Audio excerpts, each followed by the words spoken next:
The China and Africa podcast is brought to you in partnership with the Africa-China Reporting Project at Wits University in Johannesburg. The ACRP promotes balanced, considered reporting on Africa-China relations through innovative training programs held throughout the year.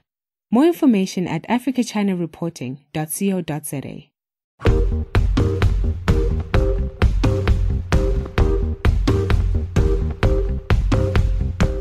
Hello and welcome to another edition of the China in Africa podcast. I'm Eric Olander, and as always, I'm joined by Cobus van Staden, a senior China-Africa researcher at the South African Institute of International Affairs in Johannesburg, South Africa. A very good afternoon to you, Cobus. Good afternoon.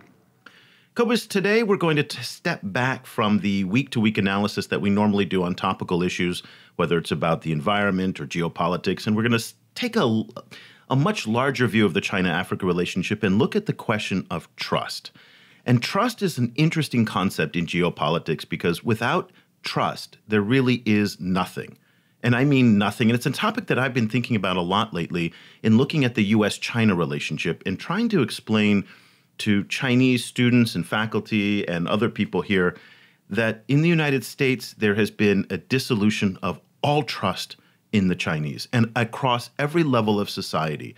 It used to be that in the United States, there were a variety of stakeholders who really invested in the China relationship. This was going back to the 90s when Bill Clinton was passing at that time the most favored nation trading status. And he said, trust me, the Chinese, as they modernize, as they grow, they will liberalize. And he said, trust me, we have something going on in this relationship. There were scholars like Orville Schell and a number of others who really were engaged in China, who really believed that trust was really important in that bridge. And then, of course, there was business. And corporations led by the U.S. Chamber of Commerce said trust is really important for us to grow our businesses in China. Today, fast forward from 30 years from the 90s all the way up to today, there is not a single stakeholder group in the United States that really has a lot of trust. So really, again, Cobus, I'm thinking about the China-Africa relationship and what can be done to avoid the circumstances that we have now in the U.S.-China relationship before it's too late in the China-Africa relationship. So what do you think the breakdown of trust in the U.S. really comes down to? And maybe more specifically or more importantly before that, what do you think that trust really constituted? You know, kind of what were they trusting? What was the content of that trust? Because if I, reading back to a lot of commentators in the 90s, it seemed that some of that trust was based on an assumption that China was going to follow a trajectory that we, admittedly had seen in East Asia before, developmentalist states centrally planned that became more and more democratic over time from a pretty authoritarian, background. Places like, I think that's true for Japan, it's true for South Korea, for Taiwan. And there seemed to have been this kind of assumption that China will become, will follow that model, but then also that China will become closer and closer to a US model. So what I wonder about that is to which extent was that trust in China and to which extent was it trust in a narrative? There are two very important parts of this, and this will lead us into our Africa discussion. Number one, there was the naive belief that to modernize is to westernize. And that is something that Americans for a very, very long time have always believed in. I still think there's a group of Americans that still believe in this. And this was the idea that funded and fueled the ideas behind the Iraq War as well, that once we liberate, we will then be able to promote democracy in the Middle East and they will want to become like us. So the Chinese modernized, but they didn't westernize in their ideology. And that was a big disappointment for Americans and a lot of Americans across the political spectrum. This is one of the interesting things that China is one of the few issues in U.S. politics that really unites left and right. There are very few issues today to do it, but labor unions hate China because they feel they're taking the jobs and spoiling the environment. Conservatives now hate China because they feel they're cheating the system and undermining the international order and really hurting the United States on trade. So there was this naive notion that when they modernized, they didn't westernize. That was the naivete. There was also a separate part of this where there were lies involved. And the Chinese genuinely lied to Americans that said, we are going to stop subsidizing our industries. We're going to open our auto markets. We're going to make it easier for American companies to invest. We're going to make it, less onerous for Americans to engage the China market. None of that happened. All American tech companies, for the most part, particularly internet companies, failed here and were pushed out because the Chinese government had their thumb on the scales. Car companies, for example, have to enter into joint ventures with Chinese partners, giving 50% of their profits to those joint venture partners. Then on top of it was the geopolitics of it. The Chinese were, in the past 20 years, are now challenging American hegemony. So we've seen it mostly in Asia, but in other parts of the world, that too is something seen by Americans as a violation of the trust, because China was supposed to be a peaceful rise. And yet now we see in the South China Sea and other places really less than peaceful, a very aggressive rise, as perceived by Americans. The last point that really eroded the trust is the constant hacking, the theft of American intelligence, corporate secrets. It's estimated, NPR did a great story just in the past few days, and I recommend everybody to check it out. The estimates now are that it's somewhere around $57 to $60 billion of American intellectual property was stolen by the Chinese. And it is very, very hard to get people on your side if that hacking keeps kind of taking it away. So add all that up together, and we are where we are today. Some of it was naivete, some of it was politics, and some of it was real, legitimate lies and theft. All of that has played out. I'm not trying to say that the Chinese are the only ones who've done something bad here. Certainly Americans are to blame for the destruction of this relationship, but we are in a very, very bad place. And I just want to kind of come back to this because in our conversations about Africa, we kind of talk about the question of trust. And I want to get your take on this, Cobus, that trust in the China-Africa relationship in many ways is bound between elites, that is Chinese elites and African elites. Those two trust each other a lot. Kenyatta has a lot invested in the Chinese elite. But wondering if the Kenyan people, if the Zambian people, Botswanan people also feel the same way. And I think it's becoming increasingly clear that the Chinese have a lot of work ahead of them to build trust in the civil society side of things. Well, there's a lot back into that. So in the first place, obviously, the China-Africa relationship tends to be structured by bilateral relationships. We see these multilateral forums like FOCAC, but they are built on a foundation of lots of little bilateral relationships between China and individual African countries. So those relationships themselves tend to favor elite relations, and they tend to be built on older historical foundations of China's support for anti-colonial struggle in Africa, for example, which again ends up being an elite relationship because a lot of the people who were important people in the anti-colonial relationship ended up being in governments after the end of colonialism. So it's maybe not that surprising that the relationship is so elite focused.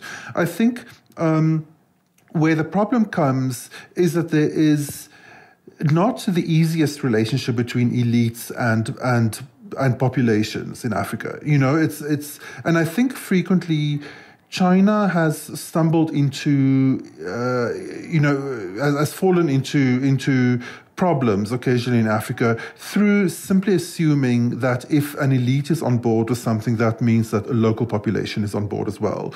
And that you frequently see, especially in projects that are quite far away from the metropole, where another set of actors have some power in the local the local kind of political and economic environment, and a Chinese entity would kind of sail in after signing a big deal with the central state government, only to realize that the local community is actually really not on board with the project, and that there wasn't, the fact that the central government said yes doesn't mean that the local community says yes, and in as smooth a way as that frequently happens in China. Well, let's take a look at that side of the relationship, which is the domestic politics in Africa, in African countries, and how the Chinese play into this. a lot of people will look to Zambia, for example, as a showcase for where the Chinese are suffering in their public relations, their public diplomacy, and this trust question. It seems that Zambia and Kenya, to some extent as well, has a very active social media kind of meme and theme that is anti-Chinese. One of the theories that I have is that because Zambia itself is becoming increasingly autocratic, that the administration of Edgar Lungu is making it much more difficult for people to dissent. He is, imposing a lot stricter controls. They're doing a lot of things that are very, very autocratic. And so a lot of people are having a more difficult time to criticize the government. So then they turn their attention to the Chinese, who they will criticize, but they know that the Chinese won't come back. But all of it kind of goes to this trust question because it just fuels it. And I was inspired by a comment that you made on a recent television appearance. And I was watching ENCA, which is a major South African 24-hour cable news channel. And you appeared last week to talk about China-Africa relations. And one of the questions that came up was this issue of trust. And you'll hear in the presenter's tone in her question that she herself was very, very skeptical of the relationship. And you brought up this question that is very interesting, and I want to explore this a little bit more, that the China-Africa trust question is not only between Chinese and Africans, but also between African leaders and their constituents. Unfortunately, with investments comes the item of we're going to be capital investments in a specific country. In other words, we come in, we bring in our manpower, we bring in our machinery, and also the people that are going to be working there. So not necessarily looking at growing and developing the locals within that particular country, but really bringing in from the outside and still from the finished product, taking the money outside of the country as well. Well, the partner that's not being mentioned in this case is African governments, and African governments have a lot of power to set the rules. What we've seen in research is that China tends to respond to whatever rules are present in an African country. So if an African government is quite hardcore in saying we need a lot of local employment, kind of some transfer of skills, some permanent investment, then China does tend to respond to that. So where we frequently see the breakdown of trust is not necessarily between China and Africa, but between African people and African governments. Because frequently African governments don't tell African people what the terms of the deals are and don't necessarily do as much as they can to get the best terms of the deal. Cobus, you raised some fascinating points there. And this was really, I never thought about it this way in terms of how the China-Africa relationship is as much built on the relationship between African leaders and their constituents as it is between African governments and the Chinese government. Take us a little bit farther down the road, since you didn't have a lot of time on ENCA to do that, about this question between African leaders and their constituents. Well, obviously African politics is very complicated, and it's the claim that African governments have on representing their communities is frequently weakened by the fact that those communities themselves are very divided, and also because there is quite a stark power difference frequently between populations. It's not necessarily a situation like in the developed world, where you have quite empowered middle class populations. Frequently you have populations that suffer power gaps, even if their governments are on their side. And frequently, in the case of Africa, the governments might not 100% be on your side. The result then is that distrusting the government is to a certain extent the logical thing to do. So maintaining a certain healthy level of cynicism, is a really very useful tool in dealing with African politics as a whole, because people say amazing things. If you just listen to press releases coming from African governments, everything seems on track. They're always busy with new initiatives. They're planning new working groups. Everything is going to be amazing. And then, when you actually look at the implementation of those plans, you see a different story. So it makes a lot of sense to be skeptical about Africa. African governments, I mean, for African populations. It also makes sense for them to be skeptical of China because China is a new arrival, on the African scene, and generally new arrivals on the scene in Africa haven't, they haven't been good news, in the past. So Africans, can be, it's logical for them to be worried sometimes if there's suddenly a very new, influential, rich kind of actor appearing on the scene. What that then leads to is this kind of situation where rumors start popping up. So, for example, the rumors that Zambian state assets have been given to China, as loan payments. And then you kind of get a situation where where it becomes really impossible to dispel the rumor, because the more the government denies it, the stronger the rumor becomes. Because if the government is actively denying it, then they might be hiding something. And so then you have this kind of interesting situation where it becomes almost impossible to really prove or disprove, which of the two has happened. So, for example, I saw this fascinating moment on the BBC recently where a new data system and phone and computer and internet system had been put in by Chinese contractors into the Zambian National Broadcasting Corporation. So then you see this person, the Zambian activist, calling the Zambian Broadcasting Corporation and getting a phone message in Mandarin. And then the reaction is, well, see? But while watching that, I was like, what are we seeing? Because it could either be, okay, 100% the Chinese have taken over the Zambian Broadcasting Corporation is now completely Chinese, or it could be that these contractors put in a default system that they use in China and that no one bothered to change the answering machine message and just forgot that it's still in Mandarin. Either of those two could be true. And this kind of rumor space creates a space where it becomes impossible to really discern which is true, which then ends up being this thing where, if you're discussing the issue of debt and asset seizures, then it's common knowledge that China has taken over several assets in Africa. And then you have to go, but wait, actually no assets have been taken over as far as I know.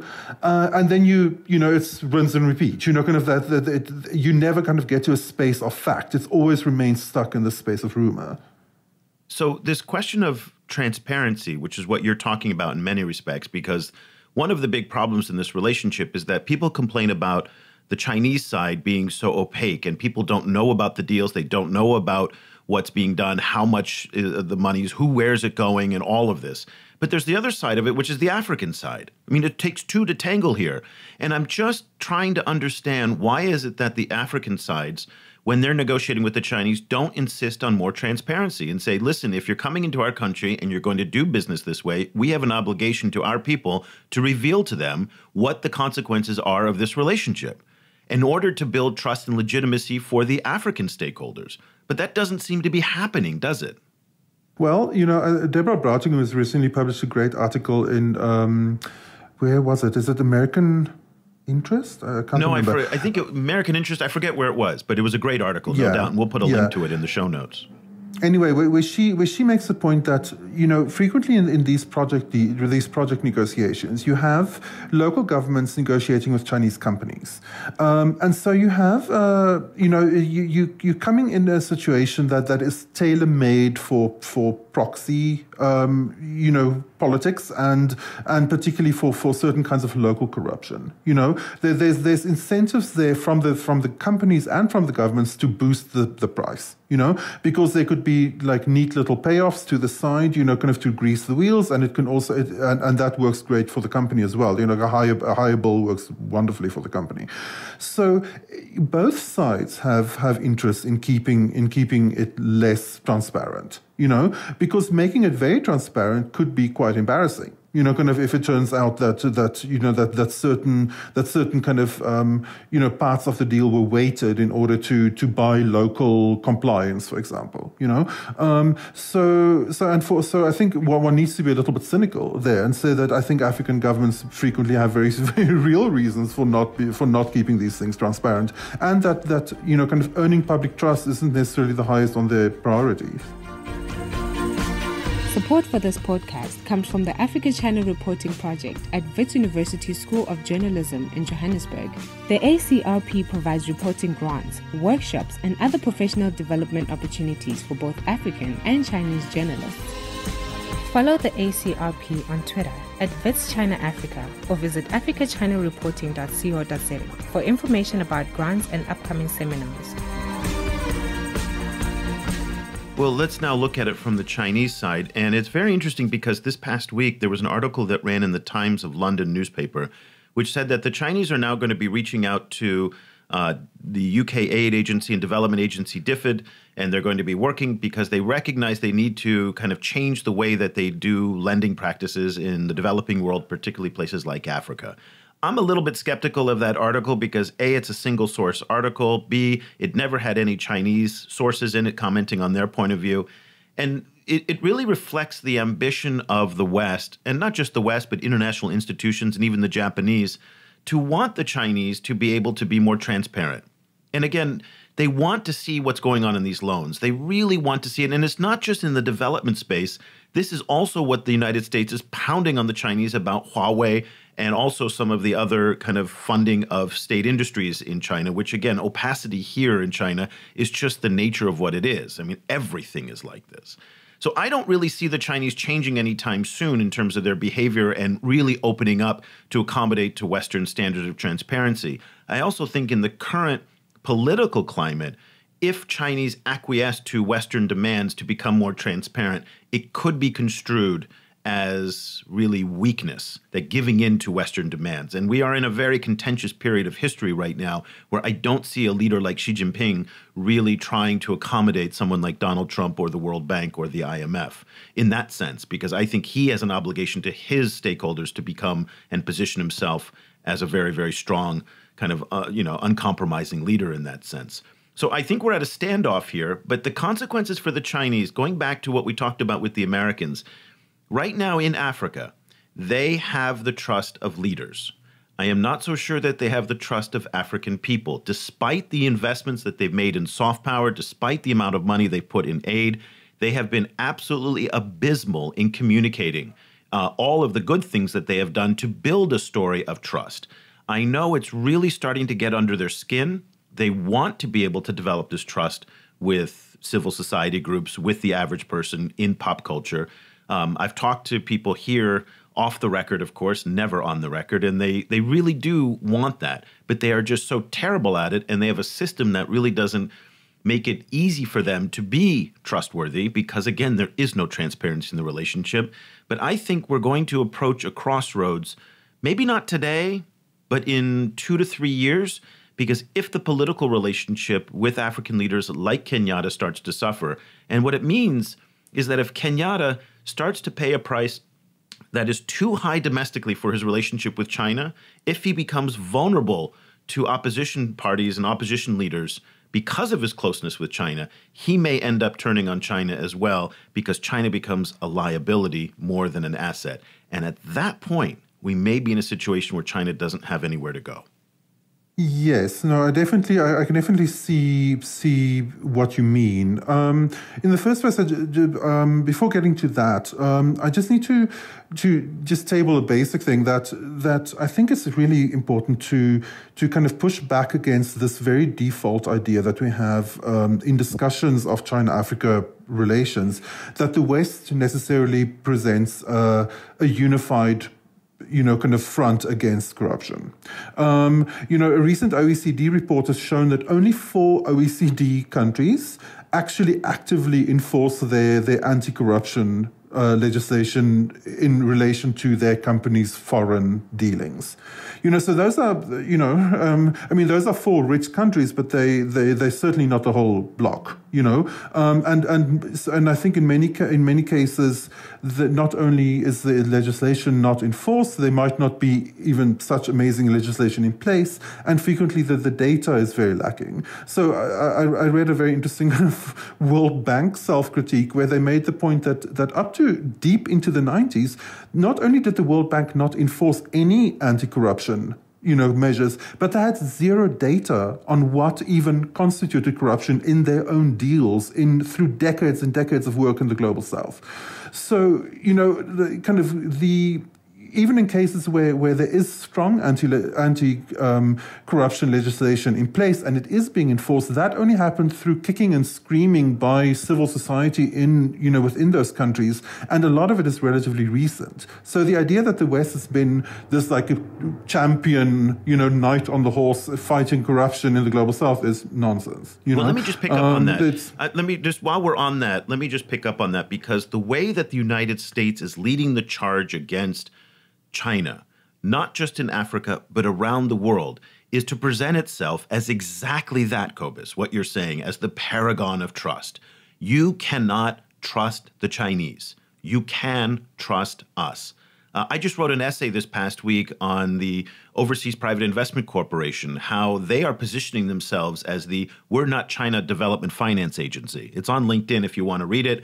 I said it's a bad idea for them to position themselves that way, but basically, in essence, they're doing what you are saying, that we believe in transparency, we believe in sustainability, we believe in everything that the Chinese are not.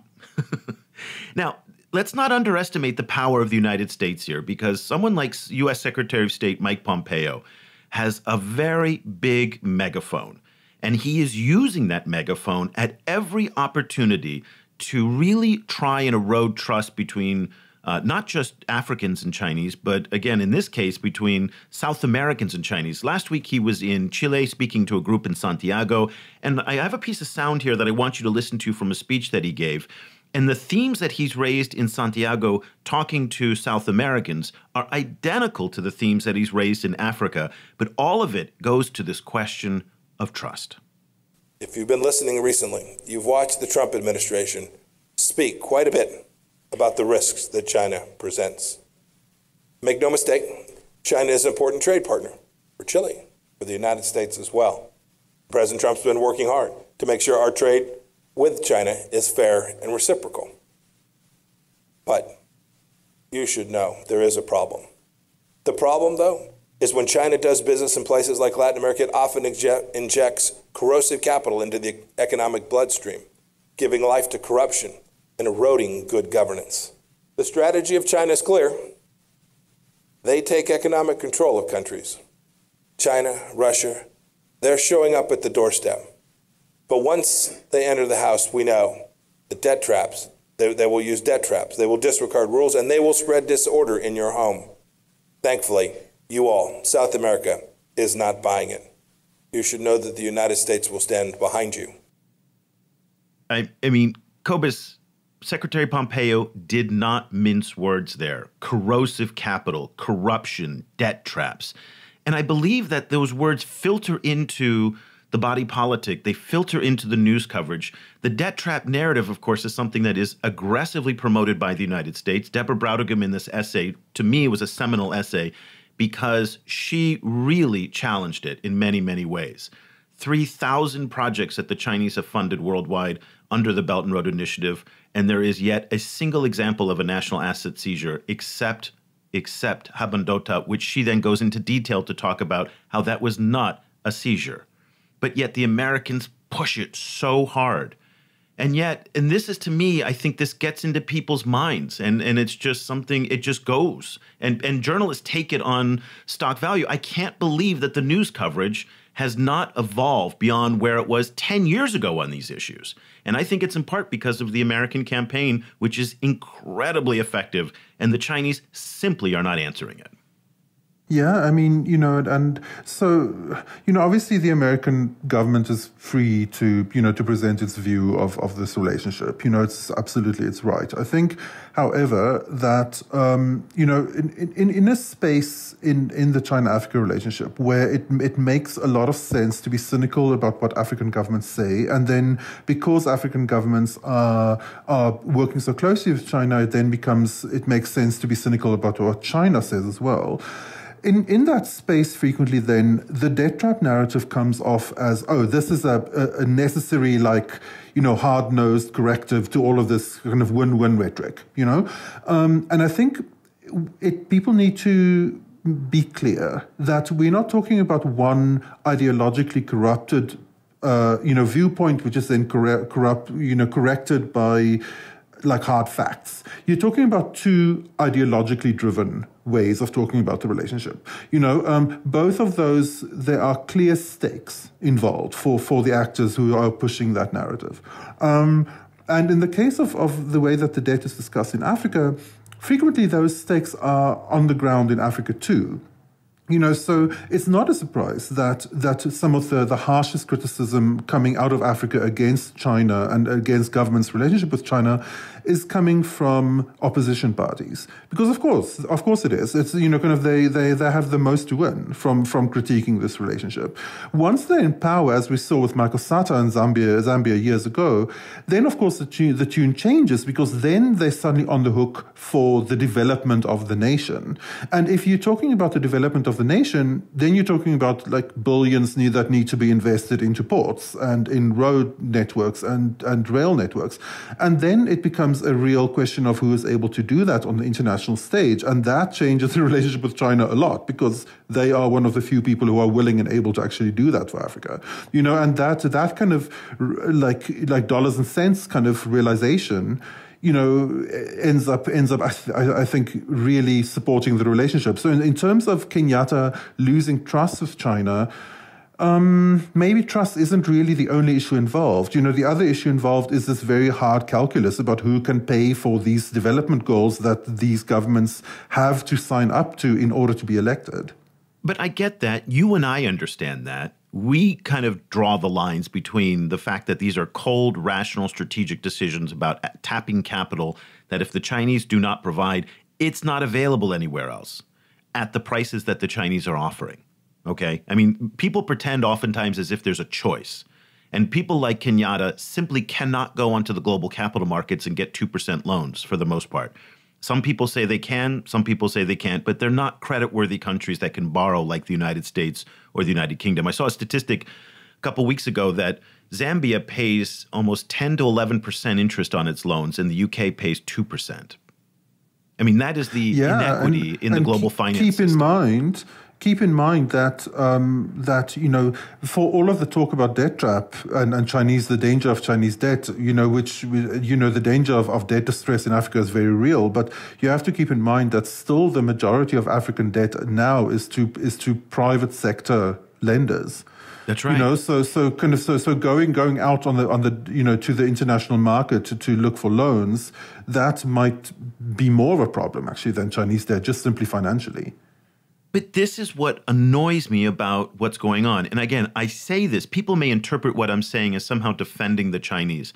I am not defending the Chinese. They can defend themselves. They're more than capable of doing that. What I am offended by is how the discussion gets warped with lies.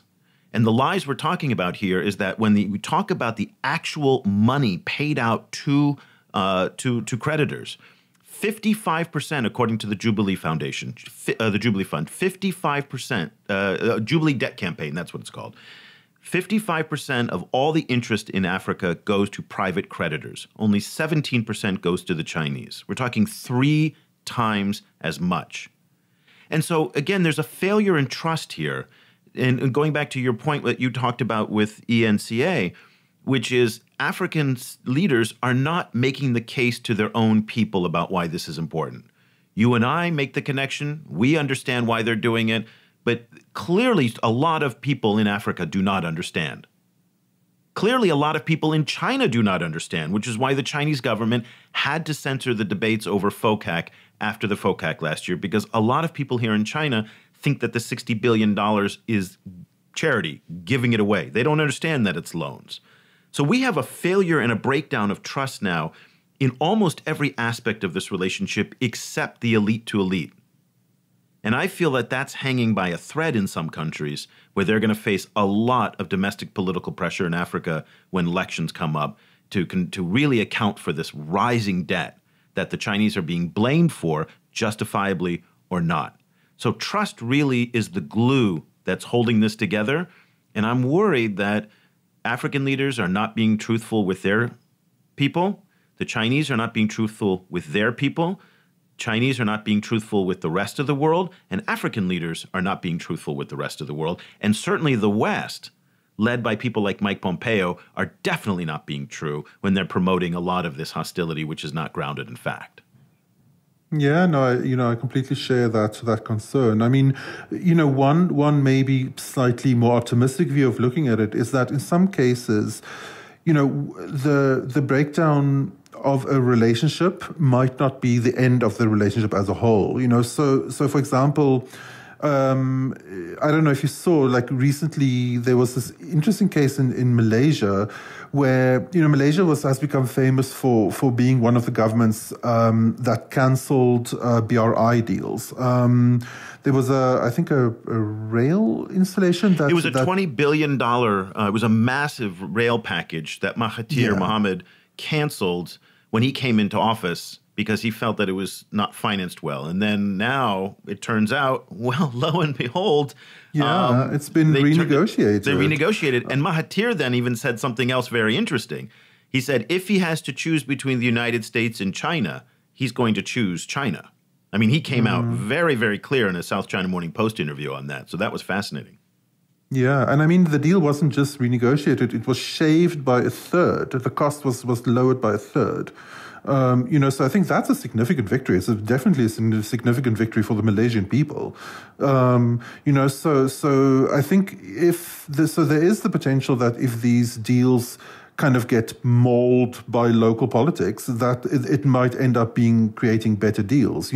If everyone is on the same page, and if the population and the government is on the same page, which is always a question up for debate in many African countries. So this Malaysia deal is very interesting because the BRI critics and China's critics jumped all over it, the same way that they jumped all over the Sierra Leone airport deal that was canceled. And people are ready to pounce at any time a deal is canceled. And I think what the Malaysia example offers us is that the politics on this are so much more complicated than the social media memes will let you believe. So don't trust what you're seeing on Twitter when you see XYZ deal is done. This is an example of the pushback against China. Because a lot of this, just like in Africa, these deals are being sucked into very, very complicated domestic politics that oftentimes have nothing to do with China. These are about rivals battling it out with each other, and China happens to be the currency that they're using. But it really sometimes has nothing to do with it. Not always, but sometimes. So, okay, so this was a little bit of a rambling show that we did today.